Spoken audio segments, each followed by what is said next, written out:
নদুৱাৰত অসমৰ প্ৰথমটো সমজিলা কাৰ্যালয়ৰ বা সমজিলাধিপতিৰ কাৰ্যালয়ৰ ভৱনৰ কাম আজি আৰম্ভ হ'ল। অসমত 39খন সমজিলা আমি নিৰ্মাণ কৰিছিলোঁ। তাৰ প্ৰথম পদক্ষেপ হিচাপে আমি নদুৱাৰত 20 কোটি টকা ব্যয়েৰে এই কাৰ্যালয়টো নিৰ্মাণৰ কাম হাতত লৈছোঁ।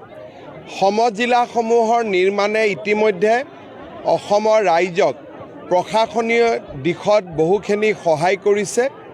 মই ভাবোঁ নদুৱাৰৰ এই কাৰ্যালয়টোৰ জৰিয়তে নদুৱাৰ সমষ্টিৰ ৰাইজ যথেষ্ট উপকৃত হ'ব। হিলদিদাৰী নদীৰ ওপৰত বিশ্বনাথ পানপুৰ পথত এখন RCC ব্ৰিজ নিৰ্মাণৰ বাবে বহুদিনৰ পৰা পদ্ম হাজৰিকা ডাঙৰীয়াই দাবী জনাই আহিছিলে। পানপুৰত ৰাস্তা আৰু বান এই সমগ্ৰ আঁচনিটোৰ বাবে আজিৰ সভাতে মই 7 কোটি টকা ইয়াতে ঘোষণা কৰিছোঁ। চাৰিদুৱাৰত এখন নতুন মহাবিদ্যালয় হ'ব লাগে।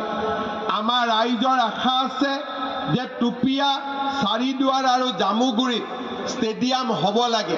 পদ্ম হাজৰিকা ডাঙৰীয়াৰ আগ্ৰহে মোৰ মনতো নতুন চিন্তাৰ খোৰাক যোগাইছে।